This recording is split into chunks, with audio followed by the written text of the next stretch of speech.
Hello and welcome to another video and podcast from fantasyfootballscout.co.uk. My name is David and today I am joined by Mark, aka the FPL General, for another episode of General Orders. And that expression has double meaning today because we are actually recording for the second time. This is take 2 of this week's episode because quite unfortunately we recorded a fantastic hour-long episode yesterday, didn't we, Mark? And then the recording corrupted and it was completely gone. So here we are. This should be an even better episode today because we've already rehearsed it. How are you feeling after yesterday's setback? Yeah, the rehearsal was good. It's always good to do a run through before you do the actual recording. So, I've been creating FPL content for a long time now, and there's at least once or twice a season where you get corrupted files or dodgy videos or something. Computers die, so it's kind of part of the industry we're in, and there's honestly nothing worse than when you've recorded something already to have to repeat it again. But hopefully for the listeners and the viewers, it'll come out even better. We can any mistakes we made yesterday will not be made today. Yeah, yesterday was the table read. Today is the first day on set. That's what we're going to tell ourselves. And it's quite funny because some of the stuff we talked about yesterday was sort of dealing with setbacks in FPL because, of course, we both had some down game weeks this season, and we sit here actually really quite happy with how we're getting on at the moment and how we were able to achieve getting back on track with sort of calm, patient approach. And then immediately from talking about that, the file gets corrupted, and I was so annoyed. And then I told myself like an hour later, it's like, we've just recorded a podcast about staying calm when things are, backs against the wall, you come up against adversity, and here I am not following through on that. So hopefully, as we talk about it again today, it will just continue to remind me, and yesterday is just a good opportunity for some lessons learned, really, just like FPL's been this season. Yeah, exactly. It was certainly. I know it doesn't mean anything to the viewers or the listeners, but it was a really good. What we recorded yesterday was really good, and it was certainly the world or the universe was testing us straight away on staying calm. After that, it was frustrating, but like I said, let's recreate it and make it even better. Yeah, fingers crossed we can make it just as good as yesterday. Now, before we get back to trying to make a good episode for you guys, we of course have some housekeeping. I have it on good authority that the 30% discount, the preseason prices that is, on the Fantasy Football Scout membership is soon to expire. And so if you want to make sure you get that all sorted, ready for Game Week 10, then now is the time. Because, of course, Game Week 10 is actually a Friday night deadline. So you've got even less time than usual to prepare. And so you need to definitely have all the right tools at your disposal. So make sure you sign up just in time for that. Now, before we get on to our orders for today, we're obviously going to have a look at how we got on in Game Week 9. And it was, of course, a very good game week for both of us, actually. We'll start with you, Mark. Up to 220k, 88 points. I'll just read through your team for the benefit of the podcast listeners. So we got Turner in goal, Trippier got 10 points, Gabriel, Cash, Son 14, Madison 9, Bruno 7, Bowen 8, Alvarez 9, Haaland 16, because of course he was the captain, and I think it's 11 points for Watkins. The bench isn't looking quite as pretty. We've got Johnston, Bayer, Gusto, and Nakamba, but to be honest, it doesn't matter that your bench looks like that, right? No benching headaches. You're not frustrated about anyone's returns on the bench. I'm very, very happy, I'm going to imagine, with 88 points from the troops from Game Week 9. So yeah, talk us through sort of decisions that went into it, how it went, and how much you enjoyed or didn't enjoy various parts of the game week.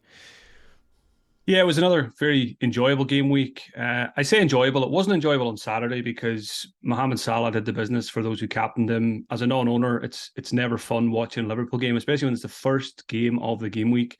You have to sit through the pain. I usually sit with a pen and paper, make some notes for content, and you're kind of watching it through your fingers as a non-Salah owner. But it was a funny one because a lot of my players, I think I had 3 players in the Sunday game, and then I had 2 Spurs players on Monday night. So 5 players didn't play until Sunday and Monday, even though there was only 2 games over those days. So it was a kind of a long game week for me, but thankfully it worked out in the end. It was a bank the transfer going into it, so plenty of options to go for this week, which we'll talk about later. Players like Saka and Salah right at the top of the wanted list.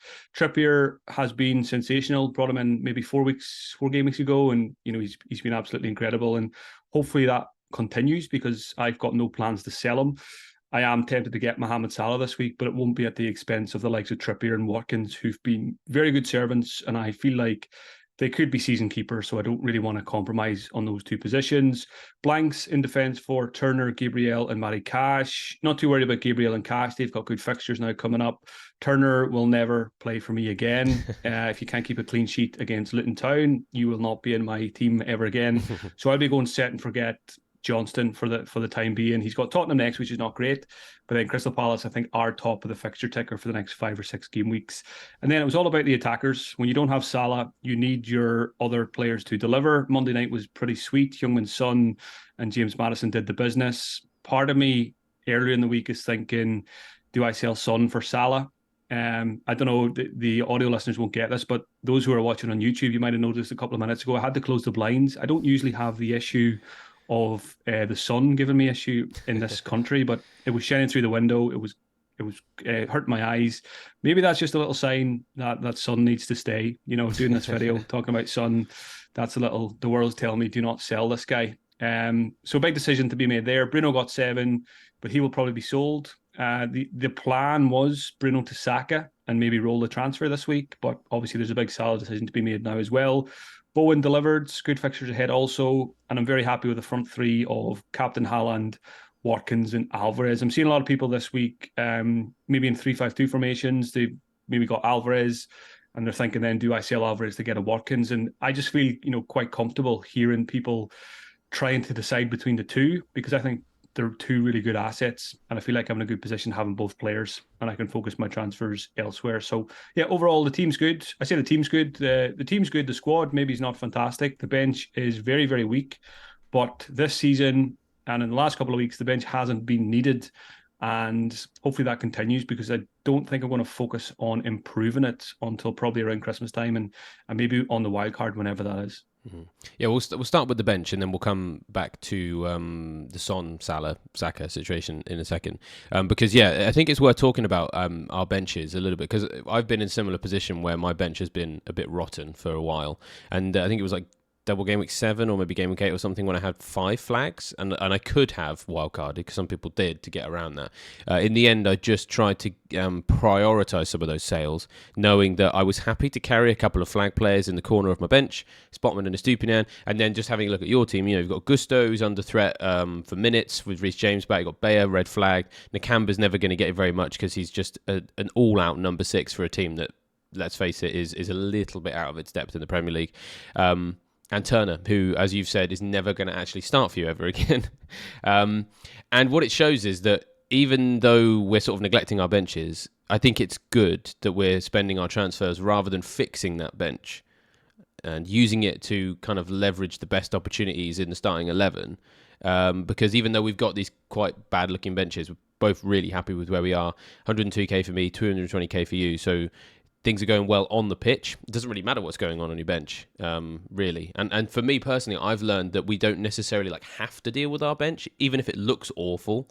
The purist might say you must fix it. You must save all these your team from red flag fever.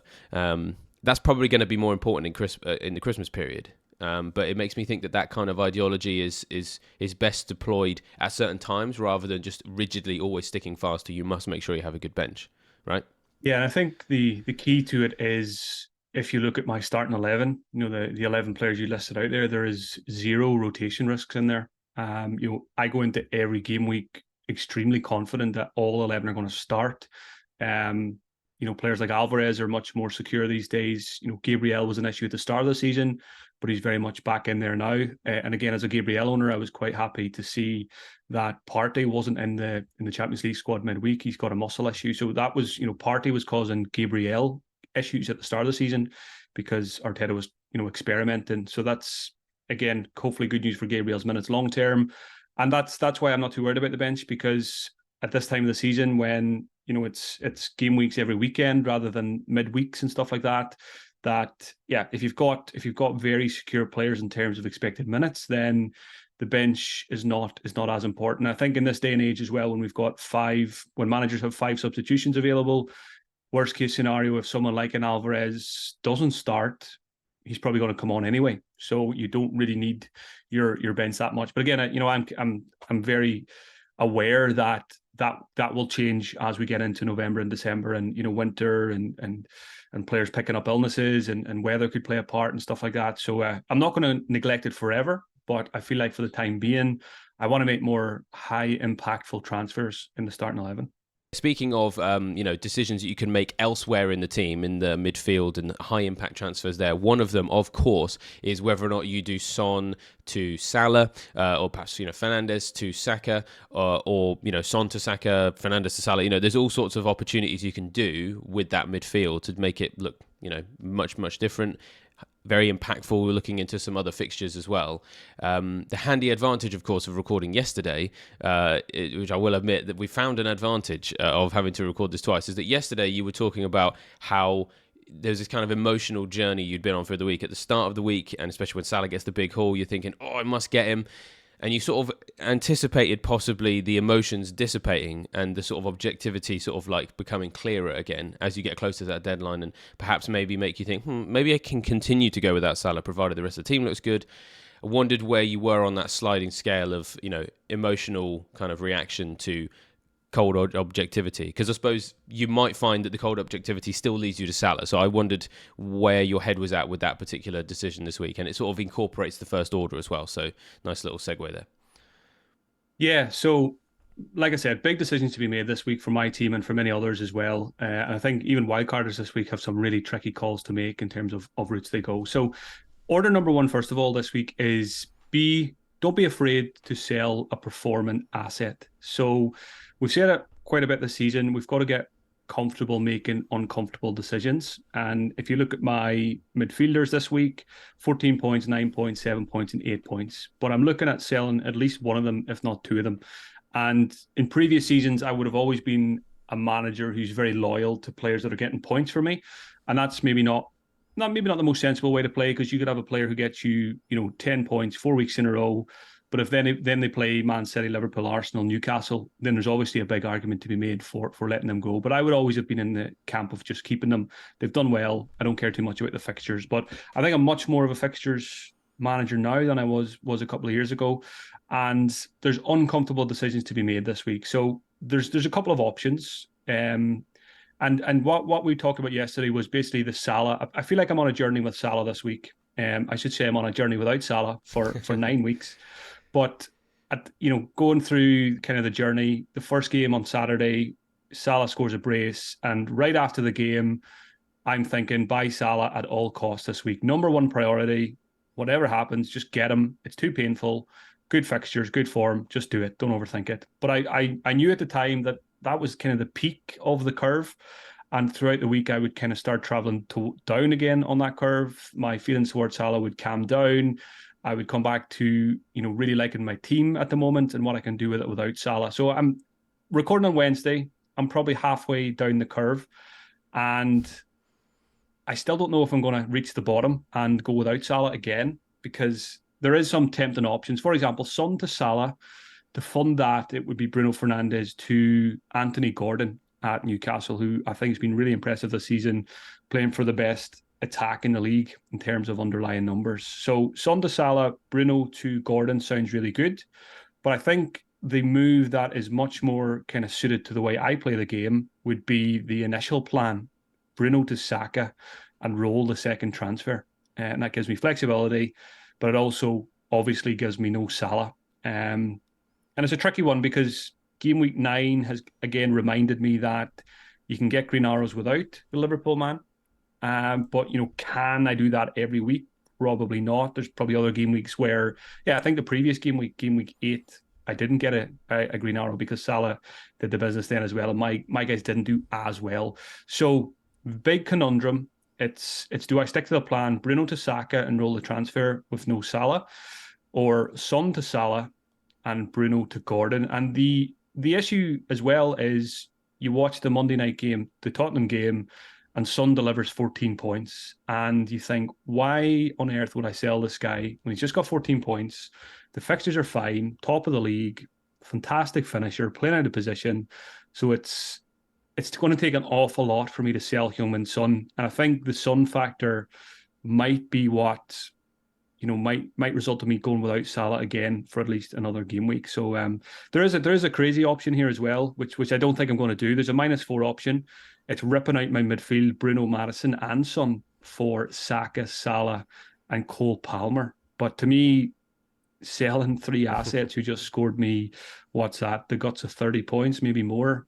it doesn't really sit right with me. So yeah, I'm torn on basically torn on Salah versus Saka. Yeah, it's a tricky one, and the -4 there, it definitely feels off-brand for you. Because it's just not patient. It's too much like a roller coaster, and famously, as you've told me before, you're not a big fan of the roller coasters, and that one sounds a little bit like one you might spot at Thorpe Park and think could be fun.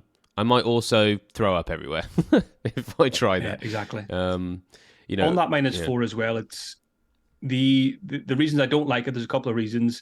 I really like Madison as a long-term pick. When I purchased him, I don't know, game week 3, game week 4, in my eyes, he was very likely to be a season keeper. And I'm very reluctant to sell him. I'm open to selling Son if it gets me to Salah, but Madison's kind of a non-negotiable for me, regardless of fixtures at the moment. And then the other part of it is Cole Palmer would be coming in, and he would be in the starting 11 every week. And I'm not sure if I'm ready to rely on Cole Palmer just yet as a regular starter in my team. And coupled with that, Palmer's fixtures, Chelsea's fixtures are pretty rough in the short term as well. So that's why I probably won't be doing the -4. Yeah, Cole Palmer is someone who I've got my eye on. I think there will come a time when he's actually fairly template, and I think that's probably going to be around game week 16 because Chelsea's fixtures get really nice then. But until that point, yeah, it's really nasty looking for them. They've got Brentford, Spurs, Man City, Newcastle, Brighton, Man United as their next 6. That's the bottom of the season ticker. Now, Palmer himself is doing very well. He's got some good numbers. He's, of course, on penalties, and it looks like he's kind of locked in the team for now. But, of course, there's injured players perhaps come back in and might change that. Chelsea fans I speak to say he's their best attacker every game. So I'm still relatively confident he holds that place, and his per 90 figures are very good. He's definitely just their best attacker, eye test-wise, statistics. And I think it's good, actually, the fixtures are bad, because it gives us an opportunity to look at him in those harder fixtures. And if he can come out of those games with some good points, I do think it's going to be around game week 16 when Chelsea come back into the conversation, because it's Everton away, Sheffield United at home, Wolves away, Palace at home, Luton away, Fulham at home. Incredible run. And I don't think Palmer's necessarily going to balloon in price by then, because I think people will just be put off enough by the fixtures. I really like it when an exciting asset has bad fixtures, because it's the perfect opportunity not to worry about not going with them, and you can just watch them and wait for the right time. So I think he's probably going to be coming into our thoughts a bit later. And yeah, now it's probably too soon to bring him in, especially if you're getting rid of a season keeper like Maddison. As I said, it's just, it might work for some people. There's managers out there who like that, but it's off brand for you, and you find pretty much always that your brand is working for you. You could have panicked earlier on in the season when you were sort of in the millions, but here you are at 220k after 9 game weeks, and you would have taken that if someone offered it to you ahead of game week 1.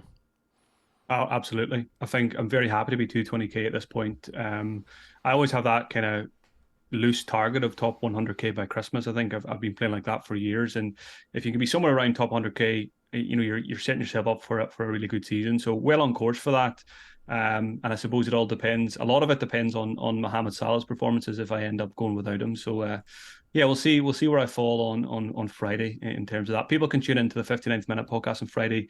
Hopefully by then I will know what I'm doing with Salah versus Saka. Yeah, and to be honest, I mean, one thing that I think is really good about your approach here is that you sort of like, you're a bit worried that maybe you were sitting on the fence with this decision, but actually I think the issue here really for people is not necessarily to tune into content and be told, this is what I'm doing this week, so therefore you should do the same thing. I think you can look at it from a perspective of, if you catch a fish for someone, then obviously you feed them for a day. But if you teach them how to fish, then they can feed for themselves for a lifetime. What you're kind of talking through here is helping other people understand the decision-making process so that they can make the decision about what works for their team best. Because you don't know yet whether or not you're going to do this move, but you are very, very self-aware of the sort of like the emotional and kind of intellectual processes going on in your mind that take you from the end of one game week to the start of the next one, and kind of extrapolating what things you're seeing that are making you feel irrational about one of these decisions, what things you're seeing that can help make you feel a little bit more informed and a bit more intellectual about these decisions,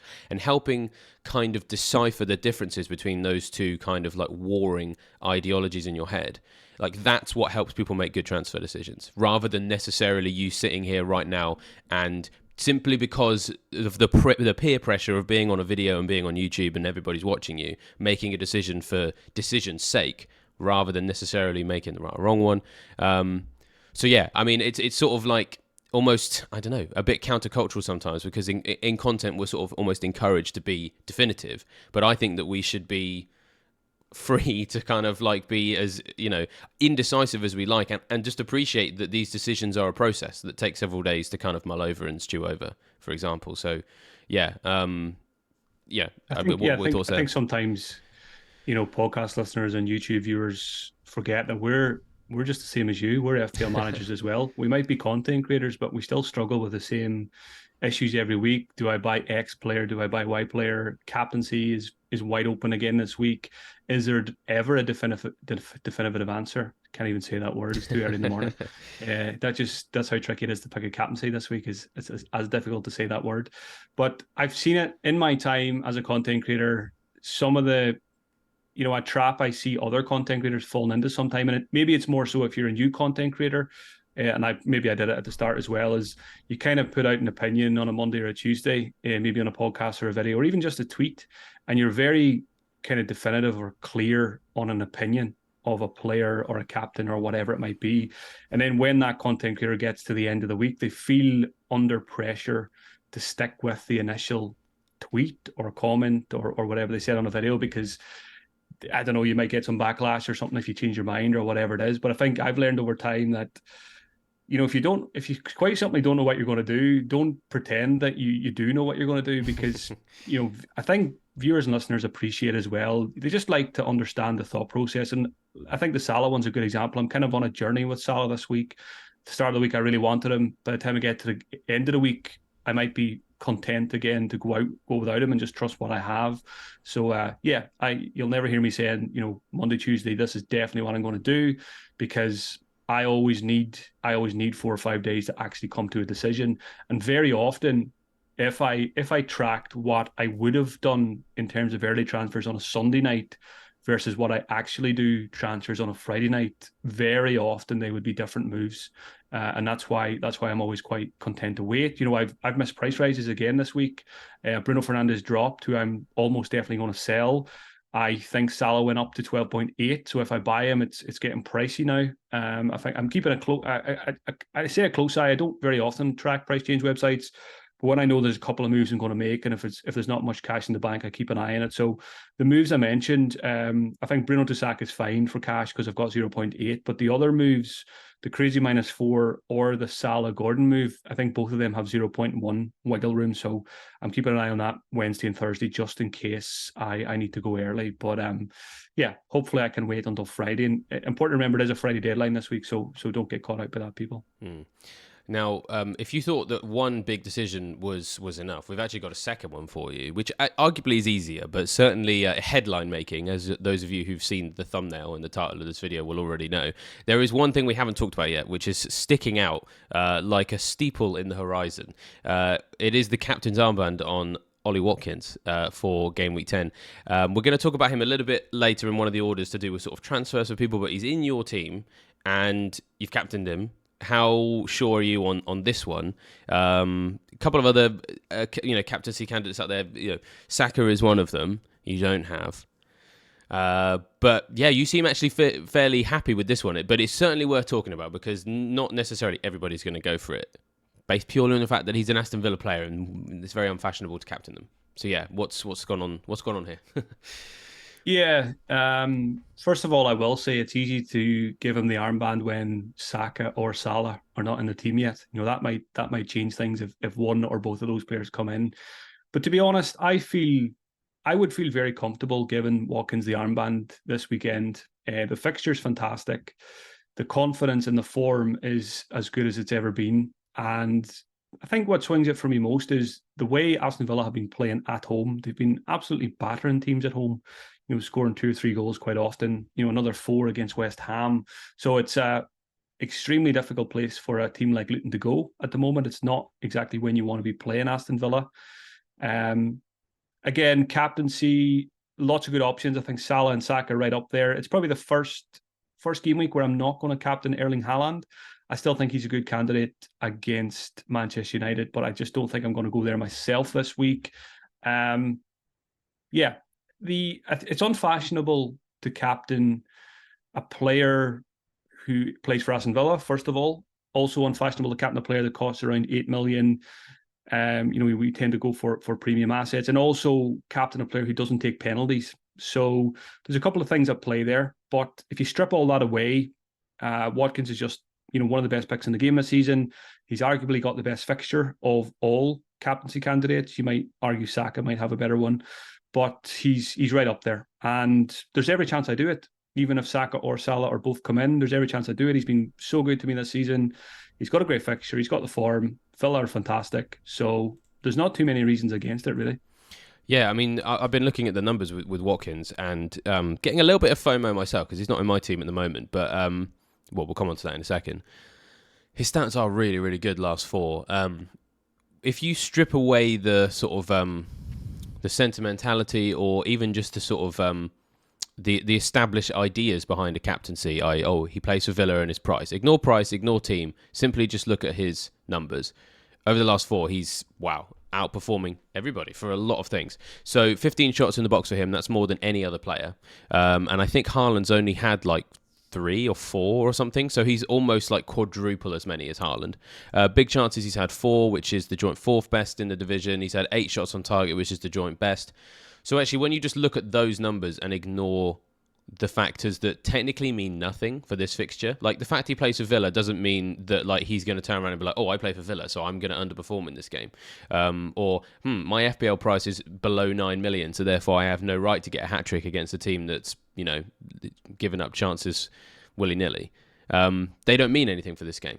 His current form and the fact that Luton have just been, very poor defensively this season. I was just having a look at their expected goals conceded. 17.81 so far this season. That's the 5th worst in the division. They're performing largely in line with that. So they've conceded 17 goals. Should have conceded 17.8 goals.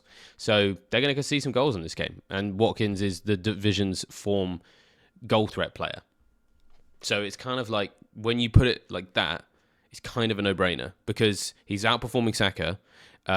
Sheffield United's defence is a little bit worse than Luton's, but of the two, I mean, Saka does have the penalties, but you've obviously alluded to there, Watkins doesn't have them. But actually, Watkins' penalty record is kind of rubbish. So actually, him not having the penalties is, for him specifically, is like actually an advantage. Because if he did have the penalties, then there's like a kind of, if you look at last season's penalty numbers for him, there's like a 50% chance you get a negative points out of it. So it's probably a good thing that Douglas Luiz is taking them. Yeah, do you know what? I kind of like sometimes certain players in my team if they don't have penalties. I think of Mitrovic. If you ever owned him, you're kind of hoping he doesn't take them. I think we said he missed 4 last season. Yeah. Watkins. A big factor for me, and I should say as well, we mentioned Saka there and penalties. We don't even know if Saka will take a penalty, that is so true, we can't even say I'm going to captain Saka over Watkins because of penalties, because Bukayo Saka is the kindest person in the world, and he just says who wants to take it, So Watkins, a big factor for me is the most recent Luton performance was against Nottingham Forest. Chris Wood up front. He scored twice. He had a goal ruled out. Could have had a hat trick. Missed a couple of other big chances. I think his XG in the game was something like 1.75. So that's kind of tempting me as well with Watkins, given that the most recent striker to play against Luton had an incredible amount of good quality chances. So put Watkins in that position, I think a brace is very possible. So yeah, I'm very, very tempted to do it. And I think on Saka versus Watkins, let's say I get Saka and I don't get Salah, I think I'm going to captain Watkins over Saka. Number one, we don't know if Saka will take the penalties, and the injury niggles are concerning. Arteta, flogged Saka way too much. I think he played Champions League, and at one point, I wasn't watching the game, but I've seen people tweeting that Saka was down for a little while getting some treatment. So there's always niggling issues there with Saka, and I don't think he's ever 100% fit these days, because he never gets a chance to be 100% fit because he doesn't get rests. And I say rests, we haven't had any really crazy benching so far this season, and Saka does always play. But I've seen a few people suggesting, if there's ever a time to give him a rest, maybe it's Sheffield United at home. But I really don't see Arteta doing that. He plays Saka regardless. And when there's a title charge on, you don't really take those risks, and you don't bind Saka. So I have no concerns about buying him and starting him. But everything I just mentioned there, Watkins to me almost feels a safer captain than Saka. Now Saka might be the best. Sorry, Salah might be the best of all. But if I don't have him, I will be very happy going in with Captain Watkins against Luton. Yeah, certainly looks like a really exciting thing, and it makes me very nervous about not having him in my team, which we'll just have a quick look at now.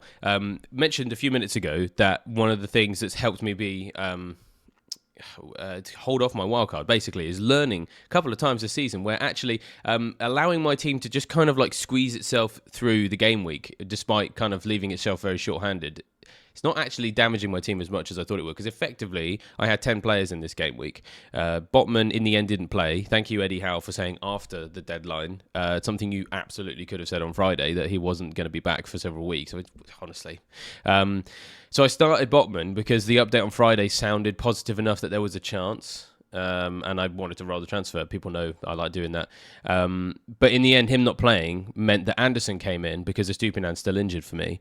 And Anderson got 0 points because he conceded so many goals against Newcastle. So effectively 10 players there. I got the goalkeeping decision wrong. Flecken got 6 points on my bench and Turner got me 1.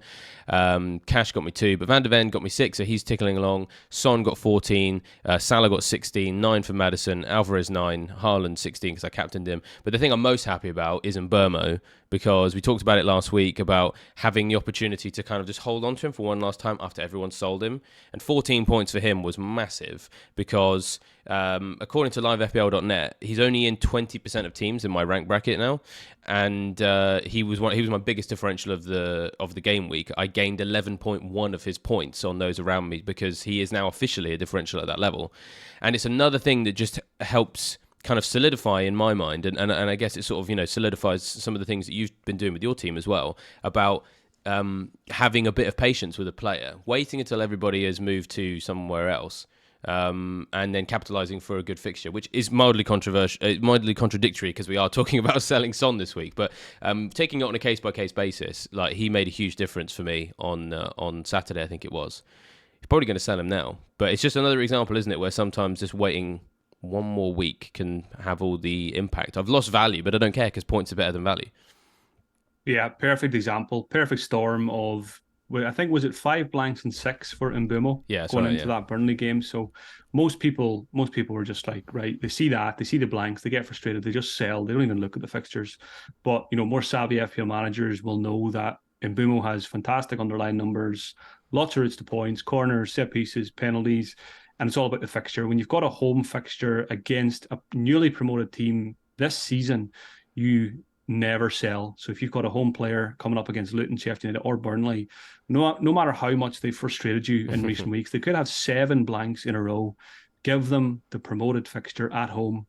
They'll probably get you something, and then you can take the points and run. So overall, a very good game week for you as well, David. So it's good to see we're both kind of going along nicely, and hopefully by Christmas we'll have a pretty good rank. Yeah, that's certainly the hope. And for game week 10, a couple of decisions that need to be made. I don't have Watkins, but I actually don't feel all that naked without him because I have DRB and I have cash. And you mentioned 3-5-2 managers. I am, of course, one of them. It would involve selling probably Archer to get Watkins, and that feels a bit too much work. Bearing in mind my defence is kind of in a bit of a state now. At the moment, I'm starting Botman. Because I don't really want to start Anderson against Spurs. The issue I have is that my replacements here, if I go for a Newcastle defender, then next week I would want to bench them against Arsenal, and then that would mean having to play Van de Ven against Chelsea, which I don't really like the look of. If I went for an Arsenal defender, Sheffield United at home this week, great, but then next week playing Newcastle, so I'd want to bench him and Van de Ven. So I'm kind of thinking I might have to maybe make a move for Shimikas because I would start him both of the next 2 because that's what my new defender needs. However, the problem is I'm also looking at other things I can do. I am looking to do Son to Saka. Not going to necessarily rehash that because we've kind of really discussed that already. But Mbermo to Matoma is also on my mind as well because the fixtures look really good for Brighton. The fixtures are now going to get really difficult for Brentford. So it could be a -4 to do Son to Saka, Mbermo to Matoma, and possibly Botman to Shimikas, which is slightly less of a Thorpe Park roller coaster than the -4 you were thinking of. But I don't know. What do you think of that potential idea? It's a lot of work, but could come off. Yeah, I think the -4 would leave your squad looking in better shape. But what I would probably look at is I do like Son to Saka, regardless of Son's points. That goes back to order one, be comfortable making uncomfortable decisions.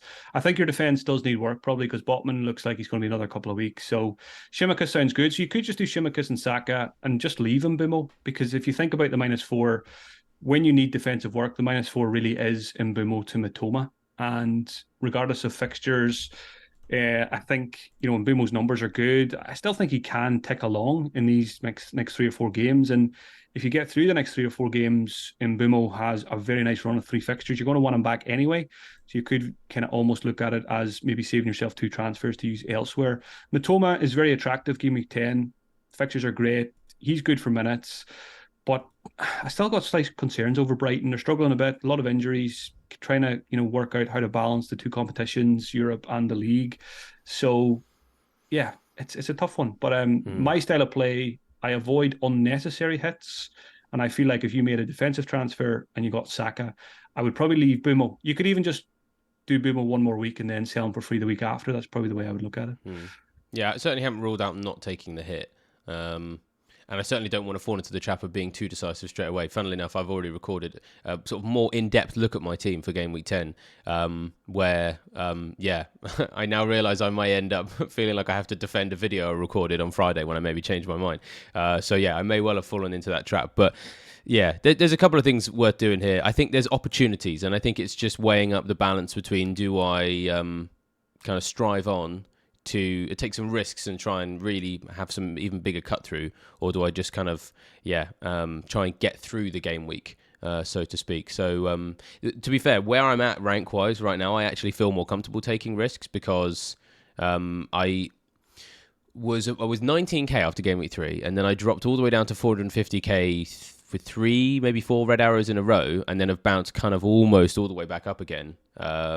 And so I feel like if I tried something and it didn't work and I went back down to 450k, I don't really feel all that nervous about bouncing back up again. So it's almost like the points are in the bag already. Let's kind of use them as a ballast for something a bit riskier. Whereas perhaps maybe people in different positions might not feel quite so comfortable with where they are. And that's quite handy. It's quite a handy advantage of having a good start, which I appreciate is like, it might be a hard thing for people to hear if they're having a bad start, but that's just my decision making process. I just feel a little bit more comfy making the odd risky decision based on where I am. Are you 100% set on Son to Saka, sticking to the plan? I think on that I am. Yeah, it's what I do around that that I'm less sure on because I just think objectively. Captain Saka? Yeah, I think so. That's the thing. I just look at a lot of the factors here, and objectively, I just think that Son over the next 2, Crystal Palace and Chelsea, I don't really want him for that because they're 2 really good fixtures, really good defences, and therefore bad fixtures for him specifically. I probably would captain Saka maybe twice over the next 3 because Sheffield United at home and Burnley at home are just really, really good. And so balancing it out, it's either, over the next 3 matches, I either have Son 3 times or I potentially have Saka 5 times. Because I wouldn't captain him against Newcastle, but he's a very strong candidate for the Sheffield United game, so effectively I'd have him twice. Burnley game, again, might have him twice. So the upside on that, the maths is kind of undeniable in my head. So that one I'm fairly set on. Yeah, good way to look at it, actually, for people who are struggling with the decision. I like that, possibly 5 Sakas versus 3 Sons. If you know you're definitely not going to captain Heung-min Son over the next 2 or 3 weeks, then argument to let him go, get a captaincy candidate in, and then maybe go back to Son when Tottenham's fixtures improve again. Yeah, that's the plan. I mean, I look at when they get better, and actually Liverpool's get a bit harder, so I might even do Salah back to Son. Who knows? Could be the season of swapping between these premiums, if we never know. So yeah, that's very much on my mind. But let's move on to managers who sort of usually fly by the seat of their pants. Specifically, my dad, who has actually had a fantastic game week. This game week himself, he did some really interesting transfers here. The big headline news is shock horror. Tim Ream has finally left his team, which kind of feels like the passing of something. Because, wow, he was like the only one who owned Tim Ream outside of Tim Ream's own parents, probably. Guess who he brought in? Nathan Collins. Like, who has Nathan Collins in their team? And it still paid off. 6 points for Nathan Collins. Luis Diaz also left the team and he brought in Son. So whilst everyone is thinking about selling him, he's just signed him. So 83 points in the end for him. So Johnston, White, Burn, Collins was the back four, and Burmo, Matoma, Bowen, Fernandez and Son as a midfield five, which looks really tasty in a game week like the one we've just had. Haaland captain, Alvarez up front. So he's up to about 2.5 million and crucially has shaved off the gap between him and the top spot in his local church league. So comebacks on, the title charge is on the way, and yeah, very, very proud of him this week. He's made some odd decisions in Ream to Collins, a more sound one in doing Diaz to Son, and relatively well set up for the coming weeks. What do you think? Yeah, my mind always goes off on random tangents. You mentioned the Church League again, and I'm just thinking there's going to be ripples going through that mini league this week because Jesus has picked up an injury in the Champions League. So I'd say his ownership could be about 99% in that Church mini league, along with Nick Pope. So there's probably transfers to be made there. But overall, your dad's team's actually really good. When you read it out there, it sounds really good. It's probably the first time in my FPL career that I've ever seen someone own Nathan Collins and. If ever that's going to happen, it's always going to be your dad who kind of does that. I'm always excited to see those transfers each week. So yeah, overall, 2.5 million, but his team's pretty good, and he's still got his wild card as well, doesn't he? So He does. I think the church mini league crown could be coming home this year. Yeah, just hope it's not a crown of thorns. We want it to be, we want it to be more of a. Well, it's not going to be a golden crown. I'm sure. I don't know what trophy they use, but yeah, it probably isn't going to be real gold. You never know. But yeah, no, very pleased with how he's getting on. He always has a slot in his back four for just random obscure defender, and Nathan Collins is currently 0.6% of teams. So if you are looking for a Botman replacement, then there is no better place to look than my dad's random sub 5 million defender slot. He's got one every week, so do keep tuned for that. Let's move on to our second order then, which of course involves two of the players we've kind of already discussed, but they're obviously big on people's transfers radars this week. We've got Salah, we've got Ollie Watkins. Take us away with order number two. Yeah, order number two is probably a pretty obvious one this week. I think if you asked anyone this week to come up with an order, it would probably be right up there. But just to drill it home, if you don't own Salah or Ollie Watkins, make them the priority. Get one of them if you can. And in an ideal scenario, you get both of them if you've got two free transfers and about 10 million cash in the bank, which nobody does. But yeah, it's just keep FPL simple. Salah and Watkins are performing extremely well. They both have excellent fixtures coming up. And obviously ownership comes into this as well. Their ownership is just getting bigger and bigger. And if they continue to deliver, you're gonna suffer rank wise and probably in many leagues as well. So it's almost like an insurance policy, buying yourself a Watkins or a Salah this week just to limit the damage that can happen. And sometimes you just got to do that in FPL. You've got to insure yourself against these highly owned players. So I try not to let ownership come into my thinking, but I'd be lying if I said it completely didn't, or I completely ignored it, because it's impossible. Because every week which players can hurt you, even if you're not looking at the ownership percentages. Which players are highly owned by listening to podcasts and watching content and stuff like that. So, just keep it simple. If you haven't made your transfers yet, prioritize getting one of Watkins or Salah, if not both. Yeah, the ownership is definitely having a big impact. Sunday especially was quite damaging to my team initially. I was up to about 80k after Saturday, and Burma a big part of that. But then after the Sunday game, I went all the way down to 200k. So that's a drop of about 120k based purely on him doing what he did. And that's even when I had Cash and DRB in that game. So I got 4 points out of the two of them. So they didn't get attacking returns. And so it just goes to show that there is an argument to be made that you can't cover Ollie Watkins with other people. Now, I know we've just talked about in my team where I kind of feel like my priorities lie elsewhere. I have Villa attackers. I think I'm just going to have to roll with them. But the comparison between Watkins and Diaby is actually quite stark. We've obviously already touched on the fact that, Watkins is miles ahead of the league on shots in the box, for example. He's right up there for shots on target. When you compare the two, it's 15 shots in the box for Watkins, 6 for Diaby, 4 big chances for Watkins, 1 for Diaby, 8 shots on target for the former Brentford man, and just 3 for Diaby. So the difference is massive, and I'm kind of really hoping that the fixture gets enough out of Diaby to maybe just mitigate against Watkins. Because in the end, I obviously went back up to 102k because my Spurs triple up did so well. So having only one of these two doesn't necessarily leave you short-handed. We've talked a lot in the last couple of weeks, haven't we, about no Trippier versus no Salah. And thankfully, we're both sat here with one side of that coin. You've got Trippier and no Salah at the moment. I've got no Trippier, but I have Salah, and we're kind of not that far apart from each other. So maybe I'll be okay. But certainly one thing I'm definitely sure on is that when Watkins gets a goal against Luton, my rank is going to drop in that moment. And it's just a case of whether or not the rest of my team can bounce me back up again with doing something else effective. And there will come a game week when my non-Watkins team can't keep pace with him, and that's the week I'll get a big red arrow. So he's certainly on my mind to bring him in at some point. It's just when it's right for my team. And the fact I've got Salah, I feel a bit more comfortable on. And you're probably the other way around on this. You know, for everything I've just said about Watkins, you feel the same way about Salah. Yeah, it's if you ask anyone this season, is there one player you wish you owned who hurts you every week? They're going to give you a name. You know, Trippier, Salah. There's others as well. Watkins, obviously. Do you know what? On that, I was just thinking as well. Something I do most weekends, and it's a little tip for people as well. For example, last week I didn't have Salah, and he went big in the first game week, or in the first game of the game week. A lot of people naturally we can't resist it. We look at our live rank after one game, which is completely stupid, but you know, let's face it, most of us probably do it.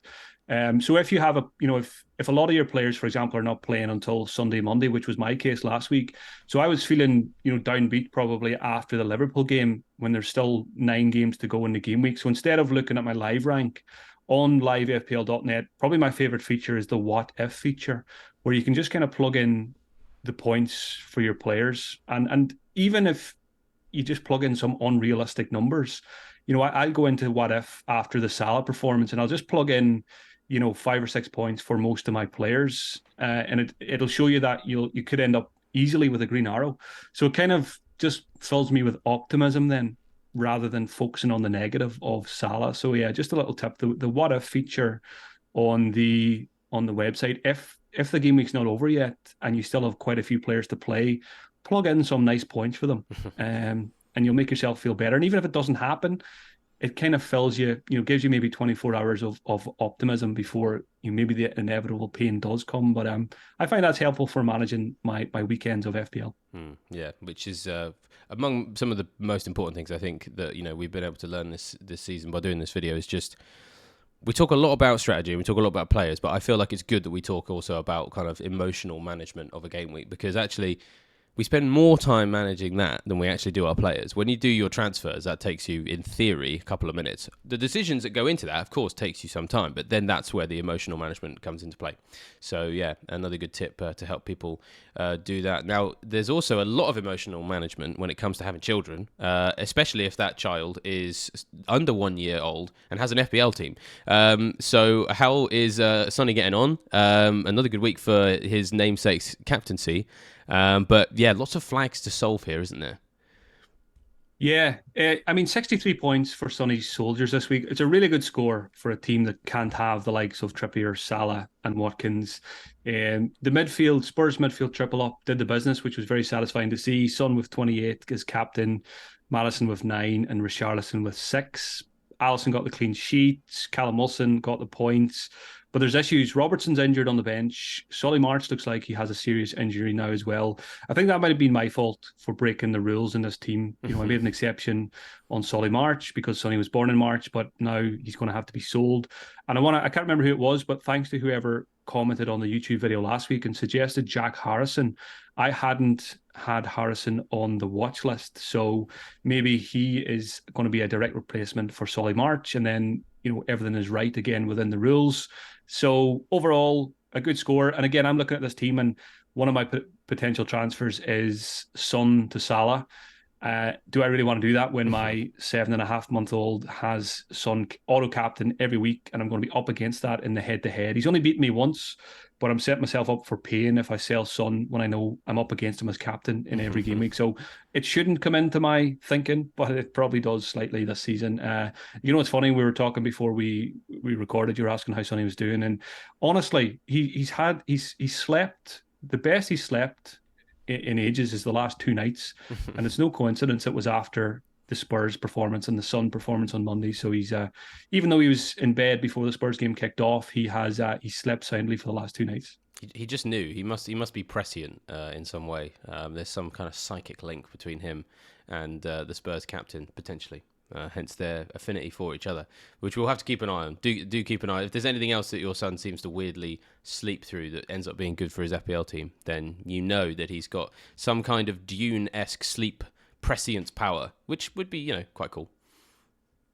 Yeah. Overall, defenders are a problem in this team. Robertson's injured. Patterson's lost his place. Emerson suspended. And then Dawson and Robinson, you're never going to get much from defenders from those teams. So I think project for the international break for myself and for viewers and listeners, I'm going to spend some time looking at Wikipedia pages of Premier League players during the international break. It's going to be a complete waste of time, but I want to find some Premier League players that have middle names that have Son in them. So if anyone wants to waste an hour of their day or more than an hour, feel free to do so and let me know if you unearth any gems for this team, particularly defenders, because they're very much needed. Yeah, absolutely. Well, if you know of a Premier League player whose middle name has the word Son in it, then please let us know in the comment section and we will keep an eye on those and help build that transfer list for Sonny Soldiers. So let's move on to our final order then, which is actually a relatively simple and straightforward one, but it's always worth drilling this home, especially when we've got a Friday night deadline. So I've got a picture of Mikel Arteta on the screen, who we may be interested in hearing from this week, especially with the possible ongoing saga relating to Saka's fitness or lack of it. So yeah, what's our final order? I can already tell you what Arteta is going to say on Friday. we will train. We will train this afternoon, and then we will see after that. Press conferences are becoming a waste of time in many cases. But anyway, order number 3 is, and I often put orders in for myself on this show. Wait until Friday to make your transfers, and I could say this most weeks. And obviously, the caveat is if you're ever 100% set on transfers and you've got 0.0. Obviously, you can go early in that case, and you hope you don't get burned in Champions League, Europa League, Conference League issues. But again, for me, we talked about I'm on a journey with Salah this week. Do I buy him or do I not buy him? I feel like I need a full week to decipher my information and come to a decision on Friday before the deadline. So I will be waiting until Friday as long as those price changes don't impact me. I am nowhere near a decision yet. It could be Saka, it could be Salah. I don't think it will be both, but it's certainly a shootout between the two on the transfers. We recorded this yesterday, and I probably said I was leaning towards Son to Salah, but I think a day later, I'm back to Bruno to Saka, and who knows where I'm going to be on Friday. So let's see what happens there. But yeah, if you haven't made your moves yet, wait until Friday if you can. Get information from the pressers. Hopefully there's some actual useful information in the pressers. And then, again, Friday deadline, so don't miss that. Yeah, I'm certainly interested to see what Eddie Howe has to say for himself this week. We reckon there's a chance on X player come Sunday. Yeah, he's out for 2 years. Like, come on, mate. I know what you mean. They have become a bit annoying. Although, that said, I can't really talk because when I used to play Football Manager a lot more, I would never give anything away in a press conference because I'd be like, why would I do that? So thinking about it from a manager's perspective, I don't know why they don't troll us more. I remember a couple of years ago, the Plymouth Argyle manager basically completely ruled out one of their best attackers ahead of a game against, I think, Portsmouth, which is a big rivalry game. And then we get to the game, names him on the bench, brings him on at half time, and he scored twice. Because they hadn't prepared to face him. So, there's different ways of looking at it, but certainly the bottom line is you got to wait until the managers have had the opportunity to be honest. They might not take it, but they might also take it. So, yeah. Do you know what I can just see it already. I'm looking at the fixtures. Wolves against Newcastle, 5:30 Saturday evening. Eddie Howe comes out after the game and he says, Anthony Gordon just scored a brace. I could have told you that yesterday, but I didn't need to. Oh, honestly, that man. Let's just get his assistant for the press conference because he's a meme anyway, and Eddie Howe's not going to give you any useful information. That seems like a much better way of doing it. Yeah. Oh, Tyndall on a Friday would be fun. I think Tyndall on a Friday would just become a thing. Everyone would just tune into that. Oh, they would. It would be absolutely quality stuff. Well, fingers crossed for that. Fingers crossed that we get that at some point and people just do away with Eddie Howe. Not in any sense other than the press conferences. He's doing a good job. Might be the England manager one day. We don't want to do away with him in that sense. But in terms of information, yeah, we're not having him. We're not having him at all. But one thing that you need to make sure that you have before game week 10, of course, is your Fantasy Football Scout membership. One last reminder, of course, that a 30% discount is going to be going away soon. So make sure you sign up for that. I wanted to get that last little plug in before we finish. That's everything that I need to add. Mark, is there anything you'd like to issue to the troops before we say goodbye and head off to another game week deadline? No, I think we've covered everything. Just best of luck to the troops for the weekend, and yeah, be comfortable with your decision before the game week, and don't get too downbeat about the outcome. Absolutely. Sound advice as ever on this video. Sort of always sometimes feels a little bit like a counselling session sometimes, where we talk through our emotions as much as our tactics as well. So yeah, everybody stay calm and don't panic, in the famous words of Dad's Army, of course. So with that, we shall leave you fine, folks, to enjoy the rest of your prep for Game Week 10, and we shall see you next time. Goodbye. Cheers all.